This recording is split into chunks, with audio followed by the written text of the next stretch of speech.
আজ আমার হঠাৎ করে এক বন্ধু নামক ভাইয়ের কথা মনে পড়ে গেল, যে আমার জীবনে প্রথম কোনো এত আবেগের এক বন্ধু।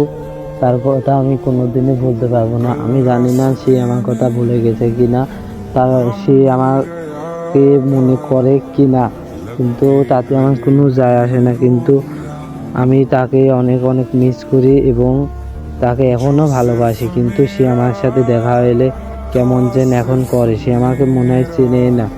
কিন্তু আমি তাকে এত ভালোবাসি এখনো। সে আমার এক বন্ধু না, সে আমার এক ভাই। তো আপনারা মনে করছেন এই ভাইটা কেরা, কিন্তু কারোর নাম ধরে আমি কখনো কারোর কথা বলবো না, সবার খারাপ লাগতে পারে। কিন্তু এই ভাইটা আমার জীবনে কখন যে চলে আসছে, কখন এত আপন মানুষ হয়ে গেছে আমি নিজেও জানি না। তো আমাদের সম্পর্কটা শুরু হয় আপনাদের ফুটবল খেলতে যায়। তার সাথে আমার একটু ঝগড়া হয়, ঝগড়া হওয়ার পরে তার সাথে সম্পর্কটা ওখান থেকে শুরু হয়। তো সে আমাকে বলতো আমরা কি ফ্রেন্ড হতে পারি। তো তার সাথে হ্যান্ডশেক করে তার গলা ধরে আমি ফ্রেন্ড হয়েছিলাম। ফ্রেন্ড হওয়ার পরে সে আমার বাড়িতে ডাকতে আসে, আমিও তার বাড়িতে ডাকতে যাইতাম। তো প্রত্যেক দিন গেম খেলতাম, ফ্রি ফায়ার, ফুটবল। ওই গেম খেলতাম আমরা ফ্রি ফায়ারে, ডায়মন্ড টাওয়ার করতাম। তো ডায়মন্ড টাওয়ার করতাম, আমিও অনেক টাকা ডায়মন্ড টাওয়ার করতাম, সেও অনেক টাকা ডায়মন্ড টাওয়ার করতো। তো এখান থেকে আমাদের সম্পর্কটা শুরু হয়। তো আস্তে আস্তে আমাদের সম্পর্কটা অনেক গভীর হয়। কখন যে এত সম্পর্কটা গভীর হয়ে গেছে তা আমি নিজেও বলতে পারিনি। তার মায়ে পড়ে গেছি আমি। আমি শুনছি লোকে মেয়ে মানুষের মায়া পড়ে, কিন্তু আমি এক ফ্রি ফায়ার আর এক বন্ধুত্ব নামক এই বিষয়টা বাদে কোনো জিনিসের মায়া পড়ে নাই। তো আমাদের সম্পর্কটা এখান থেকে আস্তে আস্তে বাড়ে। আমাদের সেখন করোনা চলে আসছিল, সেখন 2020 সাল থেকে মেবি বা 19 সাল থেকে আমরা ফ্রি ফায়ার গেমটা খেলা শুরু করি। তার অনেকে আগে একটা হাফ জিবি বা 1.5 GB একটা ফোন ছিল, তারপরে তার ওই ফোনটা নষ্ট হয়ে যায়। তারপরে সে আমার ভাইয়া আমাকে একটা ফোন কিনে দিয়েছিল, সেই ফোনে আমি সারাদিন গেম খেলতাম। তো ওই গেমে ওর ফোন ছিল না, তারও আইডি ছিল, আমারও আইডি ছিল। সে আমার ফোন দিয়ে গেম খেলতো।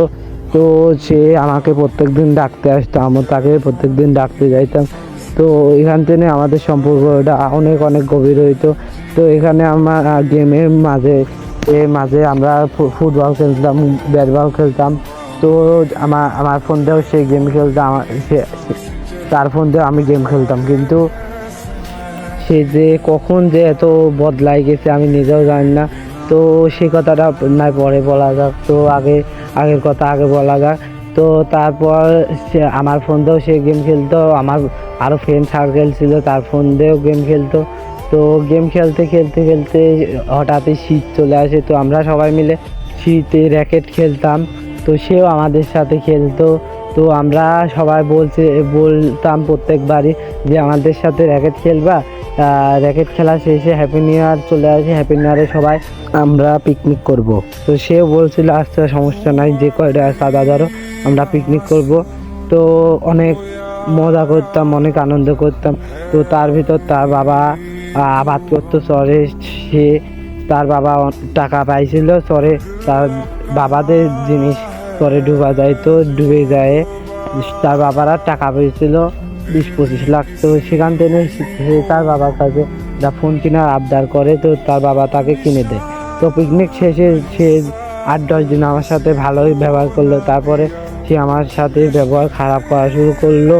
তো তার আগে কথা বলে, তো তার যে ফ্রি ফায়ার গেম আইডি ছিল, তো সেটা আমার এক ভাস্তের কাছে বিক্রি করেছিল।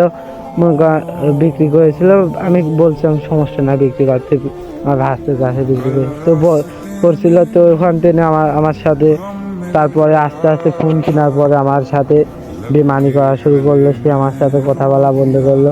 হঠাৎই একদিন পিকনিক করা শেষে আমার সাথে ঝগড়া লাগায়, সে আমার সাথে কথা বলা বন্ধ করে দেয়।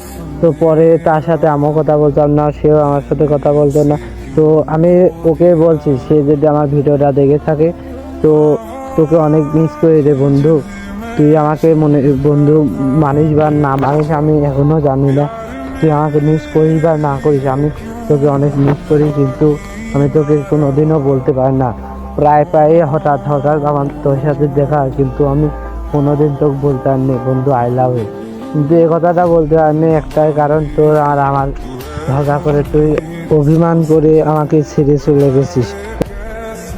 তো আমি একটা কথাই বলবো, তুই যদি কোনো দিনে ফিরে আসিস এই ভাইটাকে বলিস কেউ পাশে থাকুক বা না থাকুক, আমি তোর পাশে অলওয়েজ থাকবো।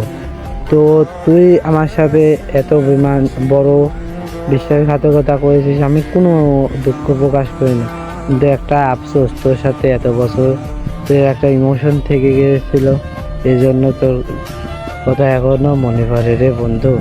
তো সবাই বলে যাবেন এই ঘটনাটা কেমন লাগছে। ভালো থাকবেন সবাই, সুস্থ থাকবেন, আল্লাহ হাফেজ।